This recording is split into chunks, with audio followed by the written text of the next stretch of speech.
it should be interesting. It says 50 minutes, so I'm guessing he got quite a few things to... Well, that's the question, Shadowful. I have no idea. I'm guessing things that were listed on Amazon as being quote unquote unbreakable. So you have my curiosity. So let's find out. Play you. All right. Do you guys remember this?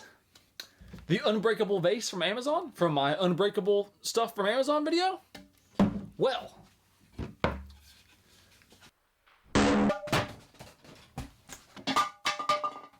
I have scoured Amazon once again, and I have found more things that claim to be unbreakable, and we're going to break them. Starting off with this. These are apparently professional, not professional quality. These are professional and quality combs, which I thought that I was getting just one comb, but apparently I got a pack of 72, which is such an odd number to have. And as you can see, the package itself is definitely not unbreakable. Now, here's the thing. These plastic combs, I think every single one of them, the vast majority of these types of combs that I've seen before, either in-store or online for like sale online, I think they're all classified. They're all called quote-unquote unbreakable. And they've been called that for decades, I think. Why they're called unbreakable, I don't know, because the tines obviously can bend. But these combs have been called unbreakable for decades. So I'm guessing it's not going to be hard to break them. So let's take one of these combs. I bet I can snap this right in half. Yeah. How are you going to label something unbreakable whenever I can just snap it right in half like that? That doesn't even make sense. Maybe it's katana proof? Alright, so unbreakable combs, completely breakable. Yeah, I mean, I'm guessing it's not... The unbreakable part is not if you're deliberately trying to break it. It probably has something to do with maybe, I don't know, what combs were used prior to that plastic black one being invented, I suppose.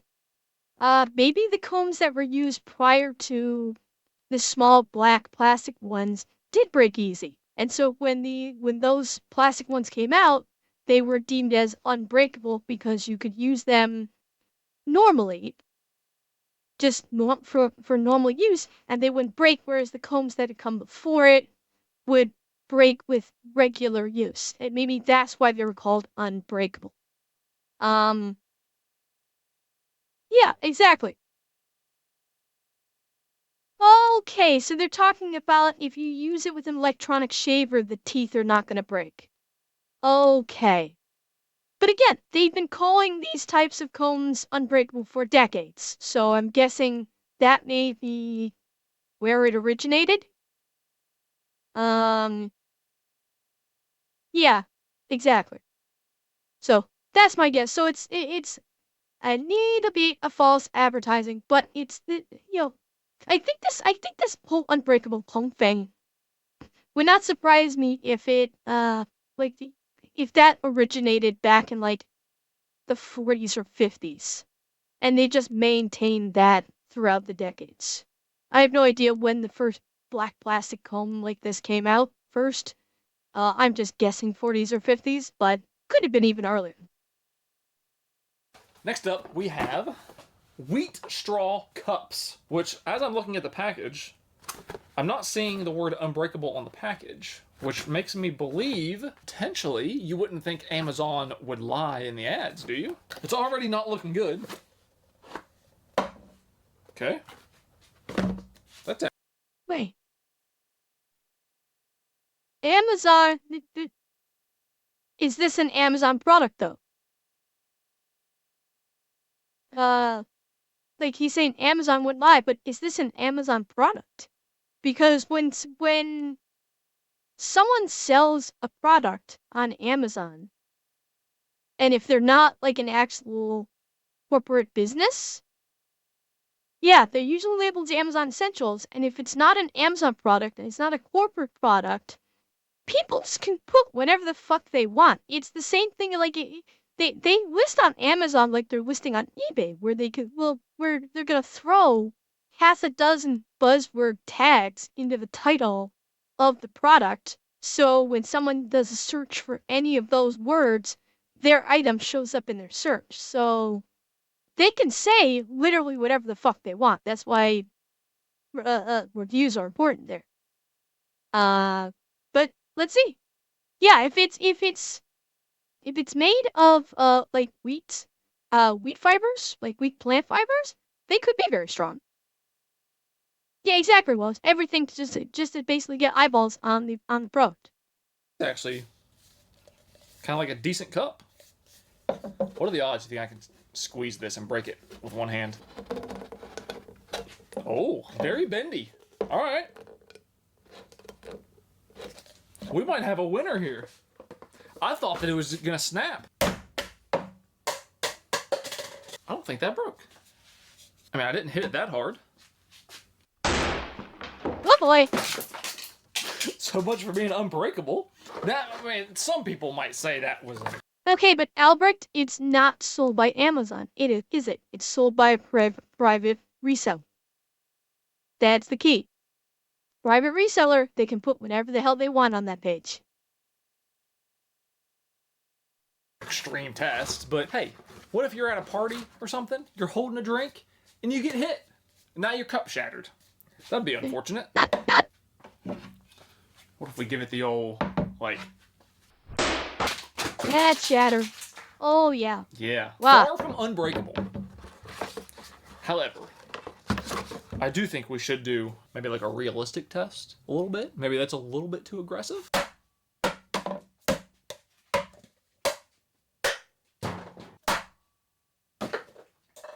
So far, so good. What if we really slam it down? Well, he broke something, but it wasn't the cup. What even fell? I'm gonna slam it on the ground. That'll do it. I do not think that broke. All right, time to move the table out of the way. So let's just say this is our tabletop. This is 4 feet tall. Okay, you're clearly not gonna have a problem if you have like a clumsy kid or something that knocks stuff off. You're gonna be more than fine. So I would say it's definitely unbreakable in that aspect.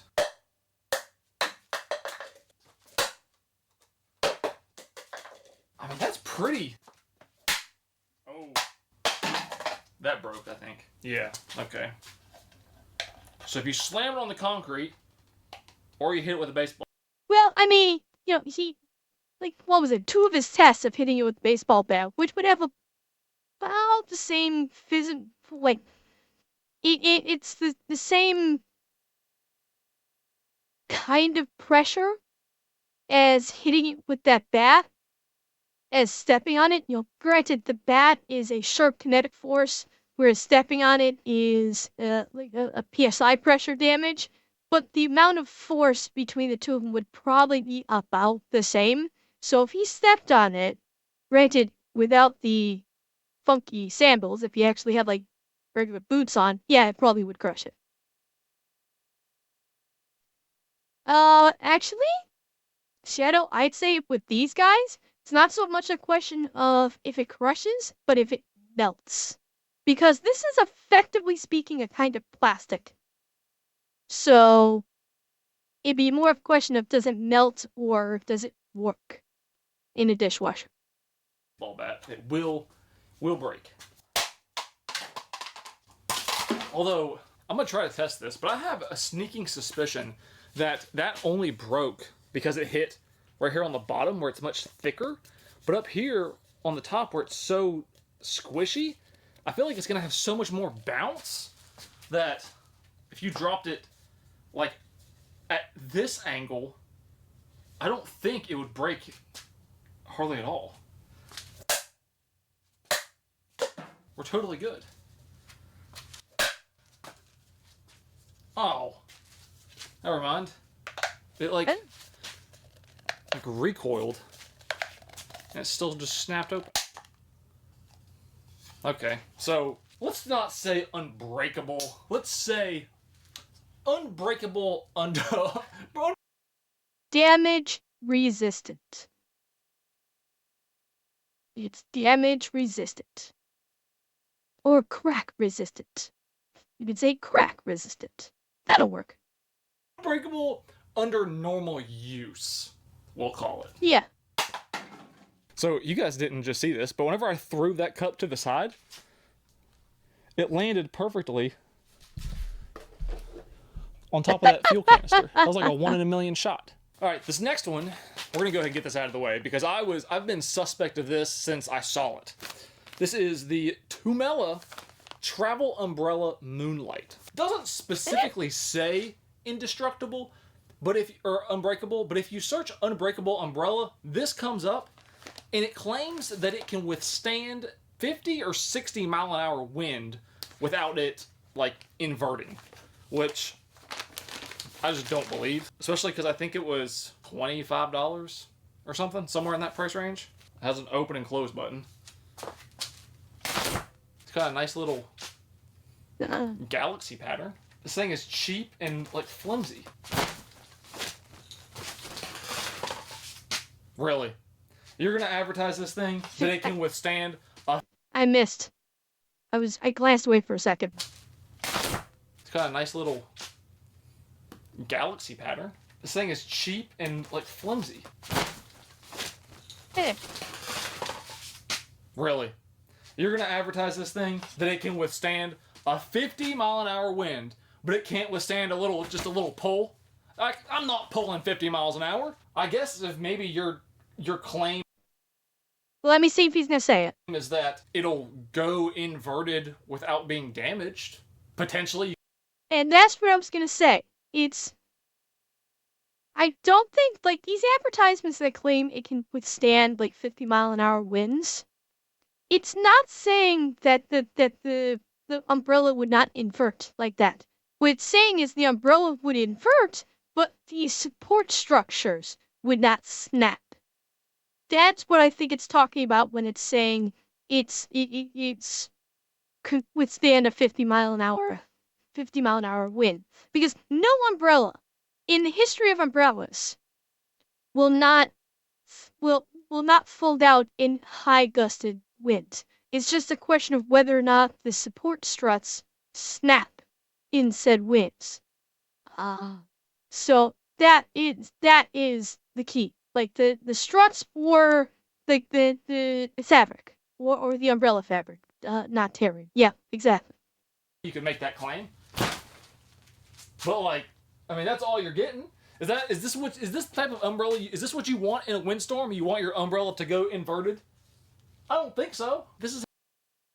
And in a windstorm, you're not using the umbrella because you can't hold the umbrella because you will fly away. So if you have a windstorm, the umbrella is functionally useless anyway. This is basically a precautionary thing where if you're using an umbrella and sudden wind comes up, it'll fold like this and it won't snap. In the meantime, you can run like hell to try and get under cover and then you can collapse your umbrella. So, exactly right. This is how you use your umbrella. Maybe you're like you don't want to deflect the rain, you want to collect the rain like a little cup. So you can just stand here and collect it all.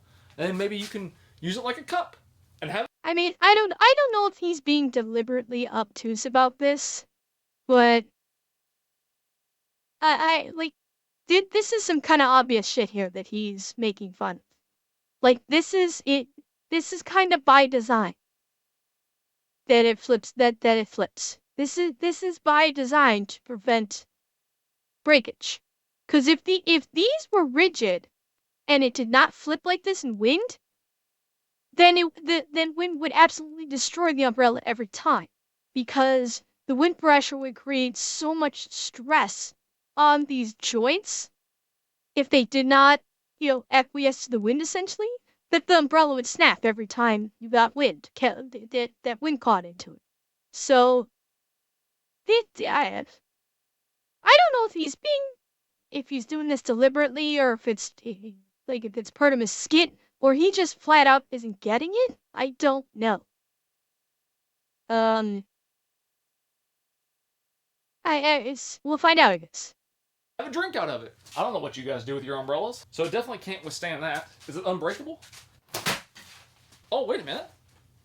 Wait a minute. Wait a minute. No. I broke it. Wait a minute. If I broke this thing, I'm not understanding what's broken. Oh. Okay. So it is fine. Okay, so it did take an impact.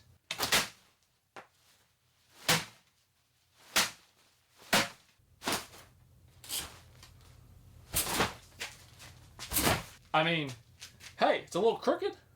You know, it's got a little hang to it. But that still works. I'm not really bad at that. Let's smack it the other way.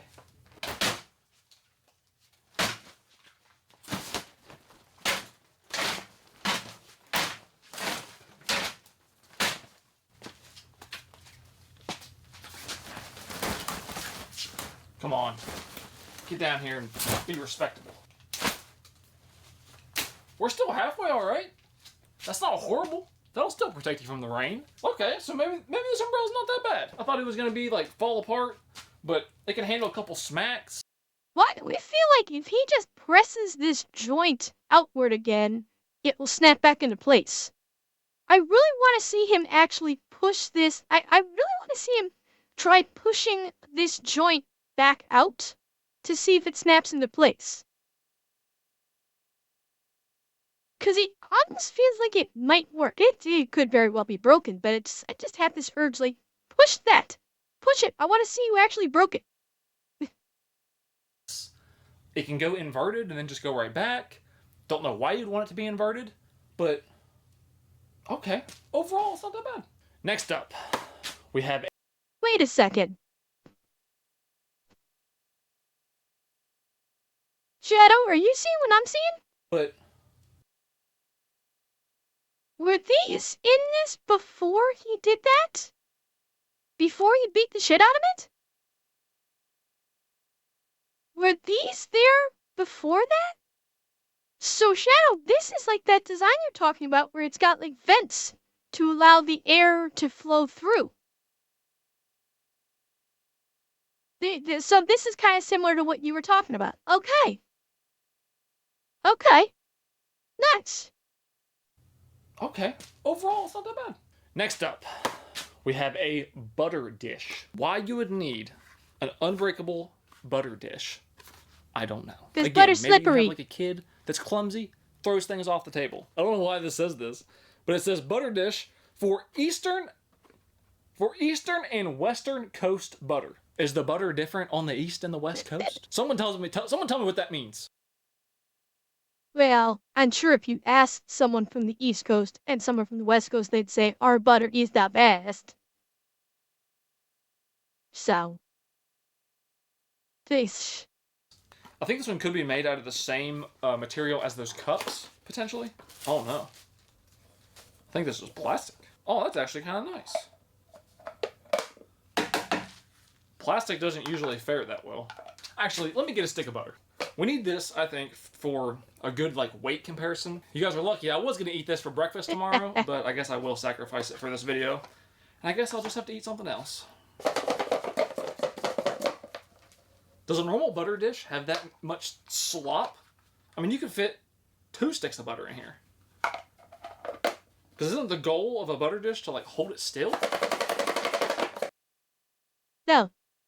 The whole purpose of a butter dish is for you to be able to have it covered when it's sitting in your refrigerator so it doesn't get any of the crap from your refrigerator walls on it. This should be obvious.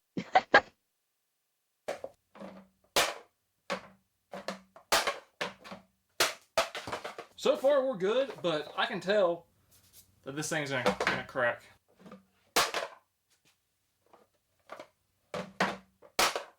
Alright. Not too bad.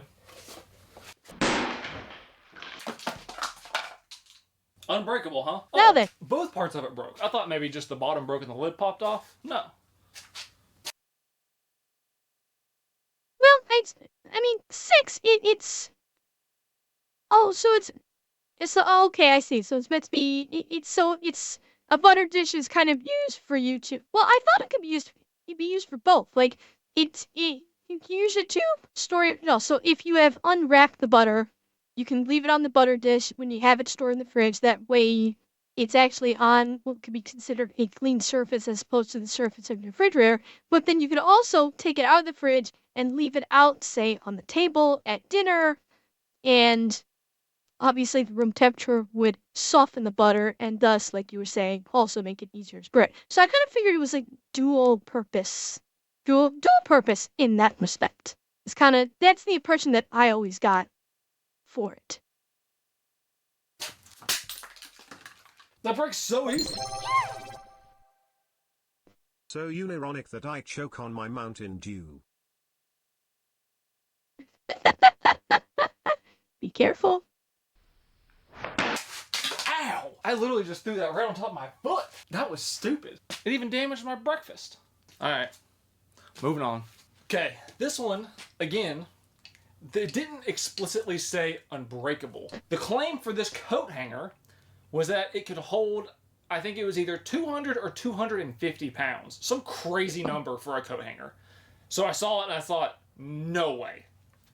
So we got the crane scale. I want you to leave your guesses in the comments. I think 150. Hi, chat. How much weight do we think this Rhino Tough Hook hanger is going to be able to take? Place your bets.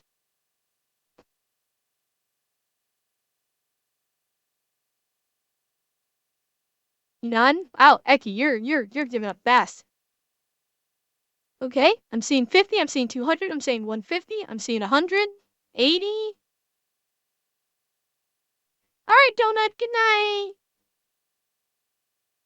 75, 125.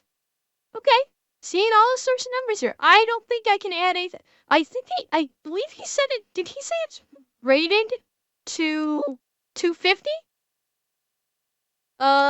Is that what he said initially? Is that it was rated for 250? Am I remembering that right? Okay.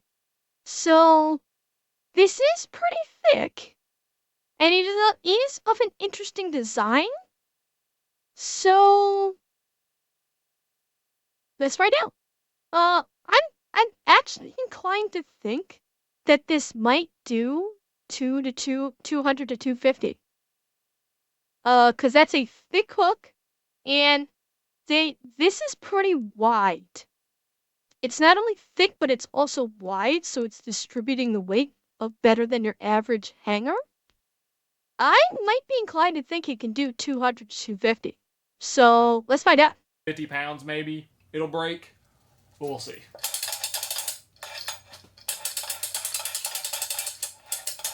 I feel like something could go very wrong here. Let's put on some safety glasses, just in case.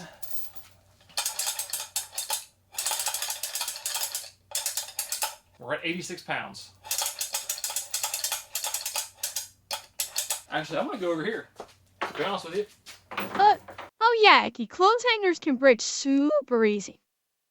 But I'm just going based on the what appears to be the build of this one. Maybe you can do it? Maybe. We're at 173. 219.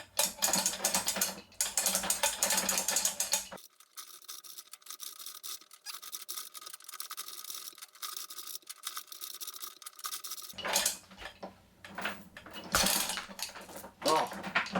That wasn't the hanger. What happened? So But that was not the hanger. That was the rope securing the hanger. So, what? I can't see. Let me see if it's 316 pounds. And the hanger didn't break. His rope securing the hanger is what broke.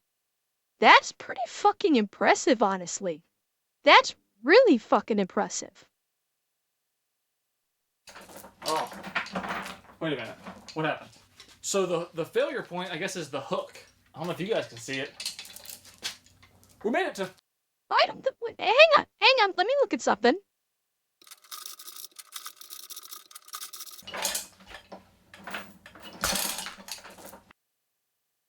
I'd be hard-pressed to even call it a quote-unquote failure point because, yeah, the hooks, it snapped right back into proper shape, and he went 66 pounds over what it's rated for. I'm not gonna fault him for that. No, it's when he went over 300 pounds is when it started deforming, when it started bending. So I qualify that as a success. 100% I qualify that as a success. This thing did its job. This thing went above and beyond its job. Yeah, that's very impressive. Oh, wait a minute. What happened? So the failure point, I guess... You got it from Amazon. It's called the Rhino Hanger. I'm guessing you could probably find it right now. This is the hook. I don't know if you guys can see it.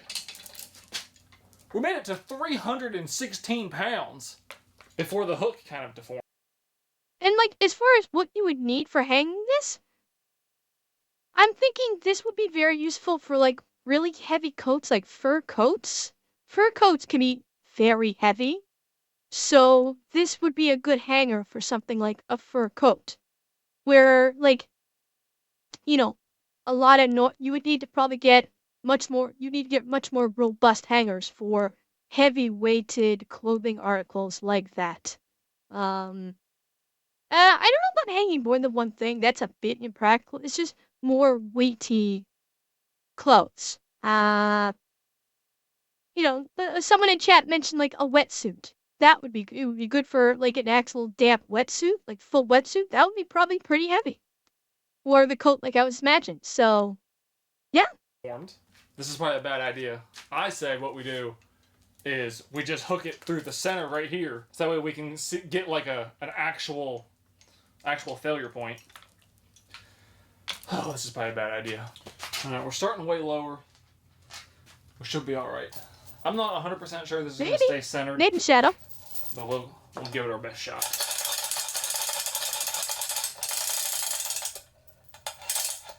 Oh, okay. We're already up to 150. That went up way faster. Alright.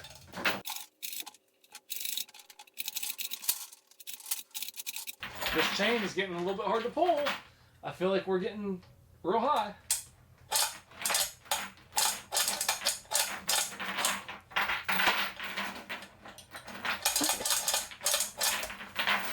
Okay, commoner. Thanks for stopping by. I hope you have a good day at work. Oh, 345? Okay. Yeah, I would still be back here behind this table with the amount of pressure that he's putting on this. If this snaps, you're gonna have shrapnel flying. So he had the right idea about being behind the table. Oh, it's starting to deform. It's deforming.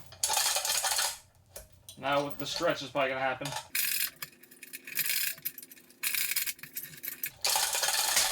Oh. There it goes. Okay. 360. That's about the best we could have hoped for. 360 is still damn impressive.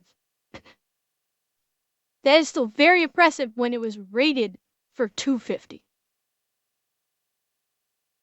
Like, that is an unqualified win, in my opinion. 360. Okay. I don't know what you're hanging on a hook that is 360 pounds, but if you have a need, I think this hanger will do the job. So, yeah. Full transparency here. The next item is this. This is a mirror that you hang in your shower, and it's supposed to be unbreakable. But the problem is that your mom was unavailable to look in this mirror to really test it to see if it truly is unbreakable. And the problem is... Oh, come on. You're really gonna yo mama joke your audience? Really? That's cheap. That's cheap. Is I'm not going to be the one that breaks a mirror and gets all the bad luck because I have enough bad luck as it is. So we're just going to do the best we can. We're going to say, yep, it's unbreakable.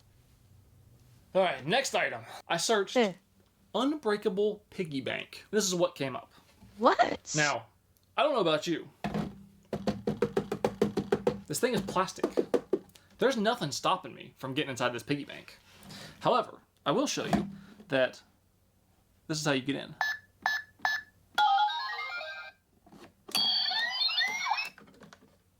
And this is your unbreakable piggy bank that is very plasticky. Okay? Now, let's imagine you have your life savings in this piggy bank. Yes, the life savings of a 5 or 8-year-old. For God's sake. You're talking about for a 8 here. Yes, it is going to be unbreakable to a 5 or 8-year-old. Now he's nitpicking. Now he's starting to get nitpicky here. And I want to get inside your piggy bank.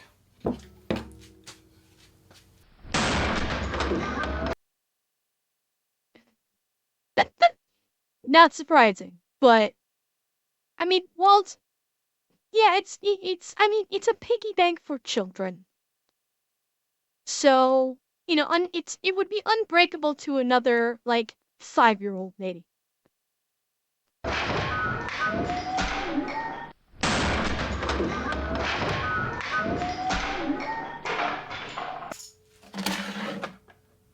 I'm in one hit.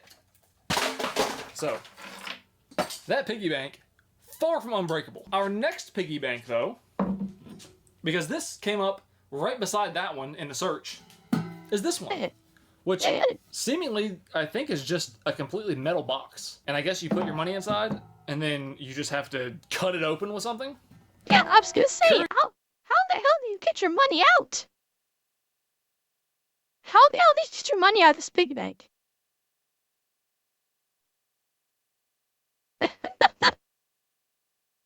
I guess you don't. This is like the void of piggy banks. You put money in, but you can never get it back again. Curious to see how this holds up. Oh, it's not even going to be that bad. It's literally like, it's just spot welded.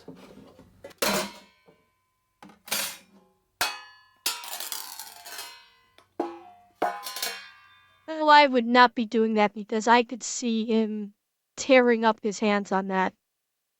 I could see him easily slipping and slicing up his hands on those edges. Oh God, it gives me the shivers just thinking about it right now. Oh my God. I can literally break it with my bare hands. I can't tell if this is welded or if this is one sheet. Oh, okay. Which part, Eki? The fact that he was destroying it, or the fact that the welding was just done in such a shoddy manner? I'm guessing it's because the welding was done in a rather shoddy manner that it's upsetting.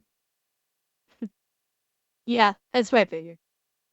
Well, this whole thing is probably put together for $5 and they're selling it for 20 or 30. So yeah, no surprise that the weld job is crap. So, I really thought this was going to be like way better than that. I thought this one was actually going to be really tough. I thought I was going to have to break out the war hammer, maybe a hatchet or a saw or something. No. 2 hits with a baseball bat and you can rip it apart with your bare hands. That concludes this episode of Unbreakable Stuff from Amazon. Hope you guys enjoyed it. Thank you so much for watching. I'll see you in the next one.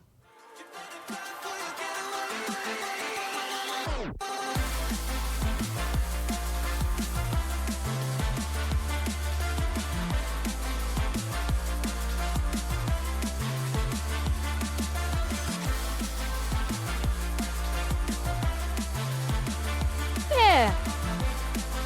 But that was kind of interesting.